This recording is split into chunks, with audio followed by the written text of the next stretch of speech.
आजच्या ॲग्रोविजन यामध्ये कृषी विज्ञान केंद्र अकोला इथून कीर्ती देशमुख विषय तज्ञ आपण बघणार आहे की आहारात भरड धान्याचे महत्त्व काय आहे. आणि याआधी जे स्पीकर होते त्यांनी आहारात जे भरड धान्य आहेत त्यांची पीक पद्धती कशी आहे याबद्दल त्यांनी सांगितलंच आहे. परंतु आपल्या आहारामध्ये त्याचं नेमकं कसा उपयोग करता येईल आणि जे प्रोडक्ट्स आहे ते प्रोडक्ट्स आपल्याला या काळामध्ये आपल्याला आणायची गरज आहे. कारण याची जे बचत गट आहे किंवा उद्योग जे काही युवक युवती आहे तर यांनीसुद्धा या भरड धान्याच्या याच्यावर भर देऊन मिलेट्स प्रोसेसिंगवर भर देऊन आज प्रोडक्ट्स मार्केटला आणण्याची गरज आहे. सरांनी सांगितलंच आहे की भरडधान्य म्हणजे काय. आता आपल्याला सगळ्यांना माहितीच आहे आपल्याकडेच भरडधान्य म्हणून शक्यतेवर ज्वारी बाजरी मका नाचणी वगैरे ओळखले जाते. म्हणजेच जे जी पिके आहे किंवा कमी प्रतीच्या जमिनीमध्ये घेतल्या जातात त्यांनाच आपण ही भरडधान्य असं म्हणू शकतो. नंतर भरडधान्य कोणती आहे ही सांगितलंच आहे त्यांनी सर्वांनी. ज्वारी बाजरी मका नाचणी सामा कोदो राजगिरा राळा वरी उटकी हे भगर हे सगळे आपले भरडधान्य आहेत. नंतर याची गुणधर्म सरांनी सांगितलं आहे पण सर्वाधिक तंतुमय पदार्थ या भरडधान्यामध्ये आहे आणि ह्याच गोष्टीमुळे जे भरडधान्य आहे हे खूप लोकप्रिय झालेलं आहे. कॅल्शियम आणि लोहाचे प्रमाण अधिक आहे. सूक्ष्म अन्नद्रव्याची आणि उपलब्ध ग्लुटेन मुक्त आहे. कारण आपण जे खातो आहे हे गहू खातो आहे आणि गव्हामध्ये मोठ्या प्रमाणात ग्लुटेन आहे. त्यामुळे भरडधान्य जी आहे हे मिलेट्स जे आहे हे ग्लुटेन मुक्त आहे. कर्बोदकाची शरीरात सावकाश उपलब्धता होत राहते. नंतर याच्यामध्ये प्रथिने लोह कॅल्शियम तसंच स्फुरद आहे ऊर्जा आहे पिष्टमय पदार्थ आहे जीवनसत्व अ ब क जास्त प्रमाणात आहे. आता सरांनी पण हा तक्ता दाखवलेच आहे. मी याच्यामध्ये ज्वारी बाजरी नाचणीमध्येच मी एवढं दाखवलेलं आहे. इतरही कडधान्यामध्ये जवळपास हे जे मिलेट्स आहे या मिलेट्समध्ये हे जे प्रथिने ऊर्जा स्निग्ध पदार्थ कॅल्शियम हे वेगवेगळ्या प्रकारे वेगवेगळ्या मिलेट्समध्ये उपयुक्त आहे. ज्वारी ही आपल्या भागामध्ये भरपूर प्रमाणात येते. परंतु खाण्याचा आता समजा मागच्या म्हणजे काही आधीच्या काळामध्ये ज्वारी ही खूप मोठ्या प्रमाणात खात होते. परंतु आता असं झालेलं आहे की गव्हाचा आणि तांदळाचा जास्त आहारामध्ये उपयोग होतो आहे. कारण ज्वारी ही त्याला कारणं अनेक आहेत. शेतकरीसुद्धा आता ज्वारी फार कमी प्रमाणात घ्यायला लागले. परंतु आत्ता मिलेट्स इयर झाल्यापासून ज्वारी पण आपल्याकडे भरपूर प्रमाणात घेत आहे आणि याचा जो आहारात उपयोग आहे हा फार मोठ्या प्रमाणातही होत आहे. ज्वारीमध्ये आता आपल्याला लक्षातही येणार नाही ज्वारीपासून विविध प्रकारचं तयार होतं. जसे आता ज्वारीच्या लाह्या ज्वारीच्या पासून जे पोहेसुद्धा तयार होते. म्हणजे ही पोहे तयार करायची एक मशिनरी आहे तर ती 2-2.25 लाखापर्यंत आहे. म्हणजे ज्या प्रकारे आपण तांदळाचे पोहे खातो तशाच प्रमाणे आपल्याला ज्वारीचे सुद्धा पोहे आपल्याला मार्केटमध्ये उपलब्ध आहेत. त्याच्यावर मग वेगवेगळ्या प्रकारचे प्रोडक्ट्स आपण तयार करू शकतो. जसं रवा तयार झाला की इडली आणि जे इडली किंवा उत्तप्पा वगैरे जे आहे डोसा आहे यामध्ये रव्याचं प्रमाण आपण वाढवू शकतो. तसे ज्वारीचे उपीट म्हणजे काय उपमा आपण मोठ्या प्रमाणात खाऊ शकतो. ज्वारीची इडली आहे शेवया आहे डोसा आहे किंवा गोड शिरा आहे बर्फी आहे. ज्वारीच्या लाह्या तर आपण फक्त ज्वारीच्या लाह्या सगळ्यांनीच बघितल्या आहे. परंतु नागपंचमीच्या दिवशी फक्त आपण ज्वारीच्या लाह्या खातो. वर्षभर लाह्या खात नाही. परंतु ह्याच लाह्या जर आपण वर्षभर आहारात घेतल्या किंवा छोट्या मुलांना लहान मुलांना जर आपण नुसतं ह्या भाजून त्याच्यामध्ये थोडंसं हळद किंवा थोडंसं मसाला वगैरे टाकून जर आपण लहान मुलं जर दिलं तरी हे खूप मोठ्या प्रमाणात आपल्याला याच्यापासून आपल्या शरीरामध्ये चांगले गुणधर्म जातात. बाजरी तर आपण सगळेजण माहिती आहे की बाजरी खूप मोठ्या प्रमाणात आपण खात नाही आहे. परंतु काही मागील करोना पिरियडमध्ये बऱ्याच लोकांनी बाजरीचा आहारात उपयोग केला आहे. कारण ही बाजरी लोह आहे भरपूर प्रमाणात लोह आहे यामध्ये. आणि दुसरी गोष्ट जी आहे त्याच्यामध्ये गरम असल्यामुळे हिवाळ्यात आपण हे आहारात घेतो. तसेच झिंक यामध्ये मोठ्या प्रमाणात आहे. कारण कोरोना पिरियडमध्ये आपल्याला झिंकच्या गोळ्या जास्त डॉक्टरांनी आपल्याला दिलेल्या आहेत. बरं ज्यांना कोरोना झाला असेल त्यांनासुद्धा किंवा नाही झाला असेल त्यांनासुद्धा त्यांनी प्रिफर केला. तर सगळ्यात जास्त याच्यामध्ये झिंक मोठ्या प्रमाणात आहे. ज्वारीचं अजून एक आहे की ज्वारी ही आहे की आपण आहारात घेतो परंतु मार्केटला याचं पीठ उपलब्ध नाही आहे. कारण काय आहे की ज्वारीमध्ये 8 दिवसामध्ये पीठ खराब होतं. म्हणजे त्याला रेन्सिडिटी खूप मोठ्या प्रमाणात वाढते आणि 8 दिवसाच्या वर हे राहू शकत नाही. पण त्याच्यासाठी पण सुद्धा आता टेक्नॉलॉजी आलेलं आहे की बाजरी जी आहे ह्या बाजरीला आपण गरम पाण्यामध्ये जर त्याच्यामध्ये त्याला गरम पाण्याची वाफ दिली किंवा त्याला ती प्रोसेस केली तर ते सुद्धा आपण 40 ते 45 दिवसापर्यंत बाजरीचं पीठ आपण मोठ्या प्रमाणात त्याचं आपण उत्पादन करू शकतो आणि मार्केटला आणू शकतो. तर याच्यात ह्या सोप्या सोप्या ज्या टेक्नॉलॉजी आहे ह्या आता आलेल्या आहे. आम्ही बऱ्याच प्रमाणात शेतकऱ्यांपर्यंत पोहोचवण्याचं काम करतो आहे. तसेच बचत गटांच्या महिला ज्या आहे ह्या महिलांनीसुद्धा आता मार्केटला जास्त प्रोडक्ट्स तयार करावे. त्यासाठी जे बाजरीचं पीठ आहे हे बाजरीचं पीठ मार्केटला कसं उपलब्ध होईल यासाठी आम्ही जास्त प्रयत्न करतो आहे. बाजरीपासून सुद्धा बऱ्याच प्रकारचे प्रोडक्ट्स तयार होते, जशी खिचडी ही पारंपरिक आहे. आधीपासूनच खिचडी आपण खातो, परंतु मधल्या काळामध्ये हे आपण विसरलोच आहे की बाजरीची खिचडीसुद्धा होते. बाजरीच्या सुद्धा लाह्या होतात. म्हणजे हे बाजरीमध्ये मोठ्या प्रमाणे आयर्न आहे. तर मी मागील 2-3 वर्षामध्ये एक ट्रायल घेतली होती, असेसमेंट घेतली होती की ज्या मुली आहे ॲडोलसंट गर्ल आहे त्या 13 ते 16 वयोगटात 18 वयोगटातील ज्या मुली आहे यांचं हिमोग्लोबिन फार कमी असतं, म्हणजे जेवढं नॉर्मल असायला पाहिजे. म्हणजे मुलींचं सगळ्यांना माहितीच आहे की लेडीजचं जे हिमोग्लोबिन पाहिजे जवळपास 11 ते 14पर्यंत पाहिजे, परंतु गावांमध्ये 8, 9, 7 अशाप्रमाणे हिमोग्लोबिन राहतात. तर त्यासाठी आम्ही मुलींना मी काय केलं होतं की ह्या मुली निवडल्या होत्या, जवळपास 13-14 मुली निवडल्या होत्या आणि त्याच्यावर बाजरीच्या लाह्या आणि ज्वारीच्या लाह्या असे ट्रायल घेतल्या होत्या. तर त्यात सगळ्या 2 महिने आम्ही त्यांचं नॉर्मल डाएट ठेवला की 2 महिने आम्ही काहीही दिलं नाही, परंतु 2 महिन्यामध्येच आम्ही त्यांना ज्वारीच्या लाह्या त्याचे वजन घेतले, हिमोग्लोबिन घेतलं, प्लस बाजरीचं सुद्धा लाह्या दिल्या त्याचे हिमोग्लोबिन घेतात. तर आम्हाला असं आढळून आलं की बाजरीच्या लाह्यांपासून मुलींचं जे हिमोग्लोबिन आहे हे वाढलेलं आहे.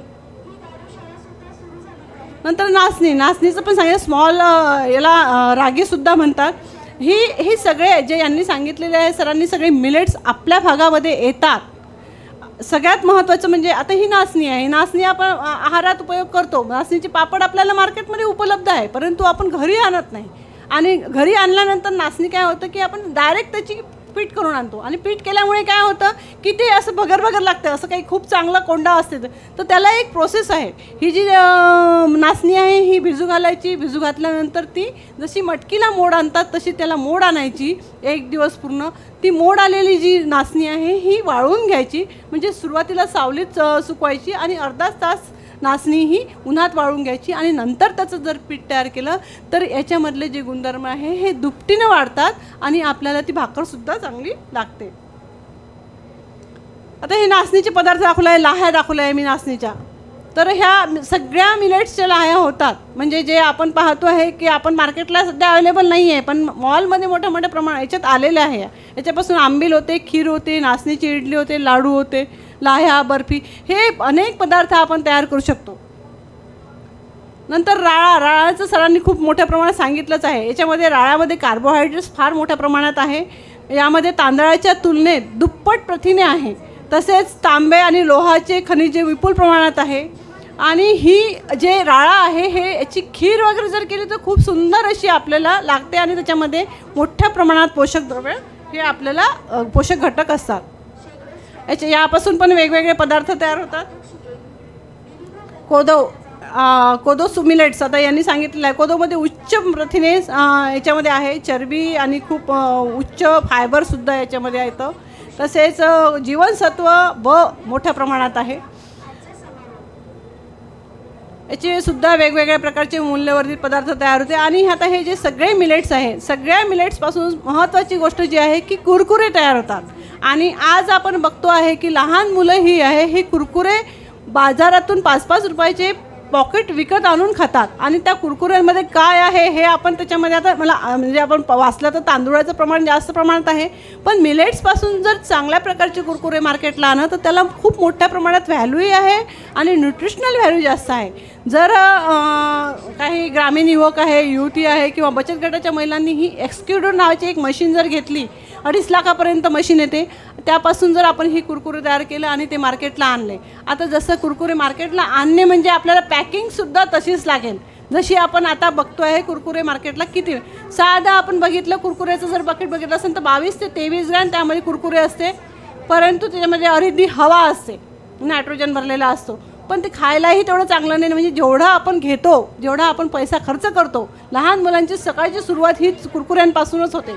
तर या प्रकारचे जर आपण कुरकुरे मिलेट्सपासून जर कुरकुरे आपण तयार केले आणि ते जर मार्केटला आणले तर यापासून आपल्यालाही फायदा होईल, प्लस ज्यांना लहान मुलांना जास्त फायदा होईल. सावा पण सरांनी सांगितलं आहे, ब्राऊन टॉप मिलेट्स हे लोहामध्ये सर्वात जास्त याच्यामध्ये लोह आहे. जवळपास सगळ्याच मिलेट्सपासून वेगवेगळे कुरकुरे मी दाखवले आहे. याच्यामध्ये वेगवेगळे कुरकुरे आहे. याच्यामध्ये उपमा चांगला तयार होतो आणि लाडूसुद्धा याचे जे लाह्याज वगैरे आहे ह्यासुद्धा चांगल्या होतो. तसेच पापड, आता हे पापड जे आहेत ना, तर आता मिलेट्सपासून समजा साधी बाजरीचं उदाहरण घ्या. बाजरी ही आपणसुद्धा खातो, मोठे माणसंसुद्धा खाऊन तरी घेईल, पण लहान मुलं अजिबात भाकरी किंवा आपण एक पदार्थ आहे पारंपरिक आहे तो आहे खारोड्या बाजरीच्या खातात, लहान मुलंसुद्धा खातात, पण भाकरी ही खात नाही. पण यामध्ये जर आपण छोट्या कॉईन पापडमध्ये जर पापडची मशीन असते, त्यामध्ये वेगवेगळ्या डाळी असतात, त्या डाळी जर बदलल्या आणि कॉईन पापड आपण मार्केटला आणला तर खूप मोठ्या प्रमाणात त्याची, आता आम्ही कृषी विज्ञान केंद्रामध्ये काम करते, तर मला मागच्या मिलेट्स इयरमध्ये मी जवळपास बचत गटांना 7 शेतीशाळा घेतल्या होत्या आणि त्या 7 शेतीशाळामध्ये मी 6 दिवस त्यांना प्रॅक्टिकल दिलं आणि त्यामध्ये त्यांना हेच झालं. काही गटांना मी हे सांगितलं की तुम्ही कुरकुरे कसे तयार करता येईल, त्याची त्यांनी जी योजना आहे प्रधानमंत्री सूक्ष्म अन्न प्रक्रिया, यामधून त्यांनी मशिनरी उचलल्या.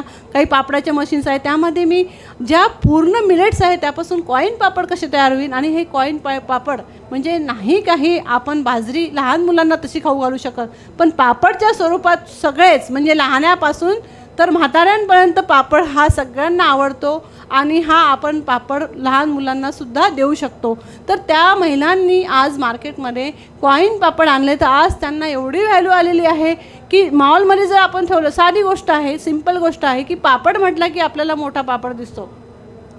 आणि मोठे पापड जे आहे, आपणही समजा आम्ही कर्मचारी लोक आहे, तर पापड वर्षभराचं पापड स्टोअर करणं खूप मोठी गोष्ट आहे. म्हणजे त्यासाठी मोठमोठे कंटेनर्स लागतात, एवढे मोठे ठेवाव कुठे, त्याला वाळू. आता आजकाल सगळेजण आपण इथे राहतो, म्हणजे घरामध्ये राहत नाही, फ्लॅट सिस्टीममध्ये राहतो, तर वाळू कुठं घालायचं हे सगळे प्रश्न येतात.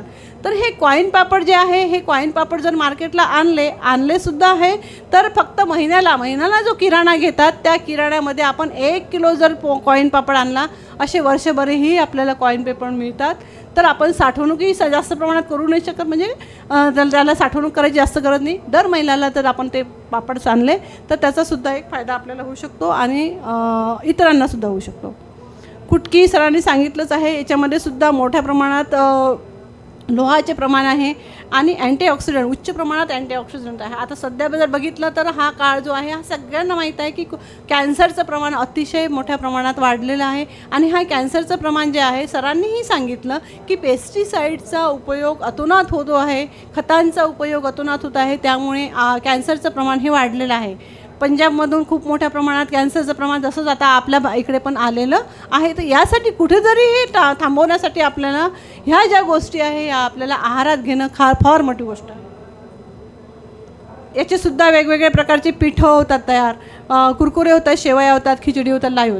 आता मी एक सांगेल की सगळ्या प्रकारचे मिलेट्स आपण जर आणले नाही आणि रोज खाऊ शकणार नाही, तर आपण एक करू शकतो की किमान मी महिलांनासुद्धा सांगितलं आहे, याच्यापासून महिलांनीसुद्धा मार्केटला आणलेलं आहे की मी 20 प्रकारचं धान्य त्याच्यामध्ये ॲड करायला लावते, म्हणजे सगळ्या प्रकारचं तुम्हाला त्याच्यामधून पोषक घटक मिळतात. आता 20 प्रकारचं म्हणजे काय की गहू आहे, ज्वारी आहे, नाचणी आहे, सोयाबीन आहे त्याच्यामध्ये काही प्रमाणात, किंवा ऑल कडधान्य आहे, सगळ्या पल्सेस म्हणजे सगळ्या डाळी आहे आणि ऑल मिलेट्स आहे. 9 प्रकारचे मिलेट्स आहे, सगळे 9 प्रकारचे मिलेट्स, गहू, सोयाबीन आणि कडधान्य आणि डाळी, हे 20 प्रकारचं जर तुम्ही धान्य मिळून जर एक तुम्ही पीठ तयार केलं आणि ह्या पिठापासून आपण रोज काही नाही, हप्त्यातून 2 वेळा जरी खाल्ले ना, तरी तुम्हाला पूर्ण न्यूट्रियन्स तुमच्या शरीरामध्ये ते मिळून जातात. म्हणजे ज्या गोष्टी आपल्याला पाहिजे आहे, फायबर्स फार महत्त्वाची गोष्ट आहे, कार्बोहायड्रेट्स फार महत्त्वाची गोष्ट आहे.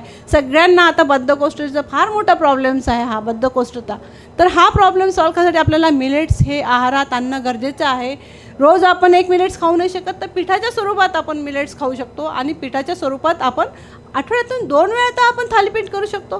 किमान आता त्याच्यामध्ये जर आपण म्हटलं की ऑल पूर्ण 20 प्रकारचं धान्य आहे, तर 20 प्रकारच्या धान्याचं आपण त्याला मिक्स आटा म्हणू आणि त्याच्यामध्ये थोडंसं पालक किंवा मेथी वगैरे टाकली तर ते थालीपीठ केलं. सगळं इतकं म्हणजे खूप मोठ्या प्रमाणात पोषक आहे त्याच्यामध्ये. तर हे आपण किमान आपल्या घरच्यापुरतं तरी आपण करू शकतो. वरी, प्रोसो मिलेट हे पण सरांनी सांगितलंच आहे, याच्यामध्ये प्रथिने भरपूर आहेत.